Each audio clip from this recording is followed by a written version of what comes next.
Long before Merlin became the greatest wizard of all time, his origins were already shrouded in mystery and fear. According to ancient legend, Merlin was born of a mortal woman and a mysterious, otherworldly spirit.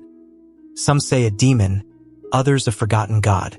This unusual parentage marked him from birth as something neither fully human nor entirely divine. His real name was Merlin, and those who first laid eyes on him whispered that he was a child of prophecy. Even as an infant, Merlin displayed abilities beyond comprehension. He spoke in riddles, uttered truths no one could know, and his eyes gleamed with the light of unseen knowledge. Fearing what he might become, some called for his death, but others saw potential. He was taken deep into the ancient woods, raised by druids and priestesses who taught him the ways of nature, the old magics, and the songs of the stars. The world itself seemed to speak to him. Animals grew quiet in his presence, and the wind would shift when he spoke. From the very beginning, it was clear Merlin was not an ordinary boy. He was the living bridge between the mortal and the mystical. His story had only just begun. As Merlin grew, his powers developed rapidly, and so did his understanding of the world. He saw not only the present, but glimpses of futures not yet written and pasts long forgotten. While other children played, Merlin wandered through the forests, communing with spirits and listening to the ancient stones. His mind became a library of arcane knowledge, and his dreams were filled with visions of kings and kingdoms yet to come. The druids who raised him taught him the sacred laws of balance, the hidden language of the earth, and the art of foresight. They knew he was no ordinary student. He absorbed knowledge as if he were remembering rather than learning. Some whispered that Merlin was not born, but reborn. An eternal soul returned to guide humanity through a time of great change. It was during this time that Merlin began to understand his purpose. He was not meant to rule or to conquer, but to guide. He would become an advisor to kings, a guardian of destiny, and a servant of the greater good. Yet with great power came great loneliness. No one truly understood him, and even those who revered him often feared what he could see. Among Merlin's many visions, one stood out more than any other. A boy holding a sword, a kingdom in ruins, and the hope of a new era. The boy was Arthur, though no one knew his name yet. He was born in secret, the son of Uther Pendragon, the once and future king, and it was Merlin who orchestrated his birth under the veil of magic and prophecy. Uther had fallen in love with Igraine, the wife of another man, and to fulfill his desire, he made a dark pact with Merlin. In return, Merlin demanded the child born of this union. Arthur was hidden from the world and raised in obscurity by a noble knight, unaware of his royal blood. But Merlin watched over him always, like a silent guardian shaping fate from the shadows. As years passed and chaos consumed the land, Merlin knew the time was drawing near. England was divided, torn apart by warlords and ambition. Only a true king could unite it, and Merlin believed Arthur was that king. All he needed was a sign, a test, to reveal the rightful ruler. And so, the wizard began crafting the moment that would define a kingdom, the sword in the stone. In the heart of a crumbling kingdom, Merlin devised a challenge to reveal the true heir of Britain. He summoned the ancient powers and embedded a mighty sword into a solid stone, inscribed with a prophecy. Whoso pulleth out this sword from this stone is rightwise king born of all England. The sword shimmered with otherworldly light, and no man, knight, or prince could budge it. Years passed, and the people began to lose hope. Then came a tournament in London, where noblemen gathered to prove their worth. Among them was young Arthur, still a squire to his foster brother. When the brother lost his sword, Arthur went searching for another and came upon the mysterious stone. Without hesitation, he gripped the hilt, and with ease, the sword slid free. The crowd was stunned. Arthur, barely more than a boy, had accomplished what warriors could not. Many refused to believe it, but when he repeated the feat again and again, even the skeptics fell silent. Merlin, hidden among the masses, smiled. The moment he had foreseen had come to pass. Arthur was now king, and the age of Camelot was about to begin, with Merlin as its guiding force. With Arthur crowned, Merlin became more than an advisor. He became the architect of a new era. Together, they envisioned a kingdom built not on tyranny, but on justice, honor, and unity. Merlin guided Arthur to establish Camelot, a shining symbol of hope in a fractured land. He summoned the finest craftsmen, scholars, and warriors, creating a court unlike any the world had seen. Central to this vision was the Round Table, Merlin's idea to eliminate hierarchy among Arthur's knights. No head, no foot, only equals joined in purpose. The knights who would come to sit at the Round Table were not chosen for birth or power, but for virtue. Men like Lancelot, Gawain, Percival, and Galahad would go on to become legends in their own right.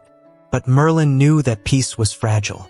He urged Arthur to rule wisely, to prepare for betrayals, and to never lose sight of the balance between power and mercy. Merlin's magic protected Camelot from curses and enemies, while his foresight helped prevent wars before they began. Under his influence, Camelot flourished, and Arthur became the king destiny had promised.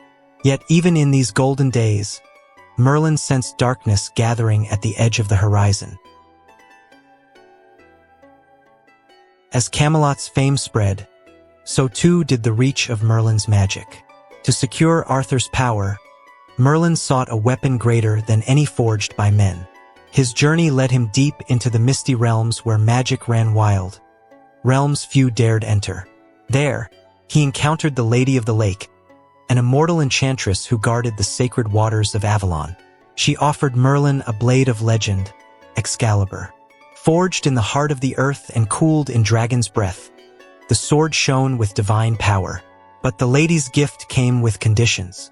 Excalibur was not just a weapon, it was a bond between king and kingdom. If ever used unjustly, it would bring ruin instead of glory. Merlin brought the sword to Arthur, who pledged to wield it with honor. In return, the lady gave Arthur a magical scabbard that would protect him from mortal wounds. Merlin warned that losing it would bring great danger.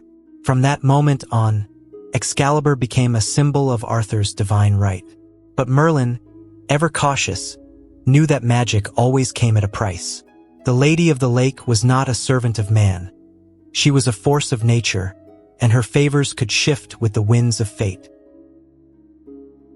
Among Arthur's greatest knights was Sir Lancelot, a warrior unmatched in combat and pure of heart. Chosen by Merlin himself, Lancelot was destined for greatness.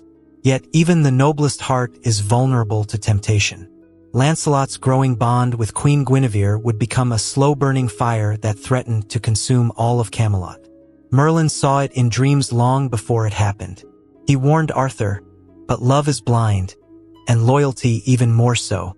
Arthur trusted Lancelot with his life, and Guinevere's feelings were hidden behind courtly smiles.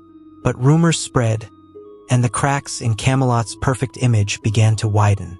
When the affair was finally revealed, the kingdom was thrown into chaos. Knights took sides. Friends became enemies. Merlin pleaded for reason, urging Arthur to temper justice with mercy. But betrayal cuts deep. Guinevere was condemned, and Lancelot fled, dishonored and broken. Merlin watched in sorrow as the Round Table, once a beacon of unity, fractured. He had foreseen much, but even he could not prevent the human heart from straying. This was the beginning of the end, not from war or curse, but from love, a love too great for the mortal world to bear. In the shadows of Camelot's glory, another force had long been gathering: Morgana, Arthur's half-sister, and one of Merlin's greatest failures. Once his student, she had shown early promise in magic. But pride, ambition, and a thirst for power consumed her. Feeling betrayed and overlooked, she turned against Merlin and the kingdom. Morgana delved into forbidden arts, consorting with dark spirits and gathering an army of sorcerers and traitors. She believed Arthur's rule was illegitimate, a lie maintained by Merlin's manipulation. Her hatred grew into obsession, and she swore to destroy both the king and the wizard who had shaped his fate. Merlin tried to reach her, to remind her of the good she once held. but she was beyond saving. Using deception and powerful enchantments, Morgana launched devastating attacks against Camelot. Her magic rivaled Merlin's, and her cunning knew no bounds. The clash between them shook the land. Merlin won each battle, but at great cost. The more he fought, the more power he used, and the older he became. For magic was not free, and every spell, every vision, aged him faster than time. Camelot still stood, but its foundation trembled, weakened from within. As years passed, Merlin became weary. His visions grew darker, clouded by sorrow and fate. He saw the end coming. A final battle, a betrayal, and a land soaked in the blood of kings. Yet he could not see beyond it. The future was shrouded in mist, and the weight of destiny pressed heavy upon him. He warned Arthur of Mordred, a child born of tragic sin, who would one day rise against the throne. But Arthur, weary and heartbroken, could not prevent the path from unfolding. Mordred grew strong, fueled by anger and fate itself. He was the harbinger of the prophecy, the instrument of Camelot's fall. Merlin retreated more often into the wilds, searching for answers the stars no longer offered. He sought counsel from ancient beings, wandered sacred groves, and begged the forces of magic for clarity. But destiny, once clear to him, had become silent. Then one night he vanished. Some say he was lured by Nimue, a sorceress who imprisoned him in a crystal cave. Others claim he chose exile, waiting for the time when Britain would need him again. But all agreed on one truth. Merlin was gone, and the storm he had long foreseen was finally at hand. The final battle came at Camelot, a blood-soaked field where dreams and prophecies died. Arthur faced Mordred in single combat, and though the traitor was slain, the king received a mortal wound. As he lay dying, his knights wept, and the glory of Camelot faded with the setting sun. Before his death, Arthur commanded his sword Excalibur be returned to the Lady of the Lake. A loyal knight fulfilled the task, casting the blade into the waters, where a ghostly hand caught it and vanished beneath the surface. It was the closing of an age. Arthur's body was placed on a black boat and taken to Avalon, the mystical isle where it is said he sleeps still, awaiting a time when Britain will need him once more. But Merlin did not return. Some believe he watches from afar.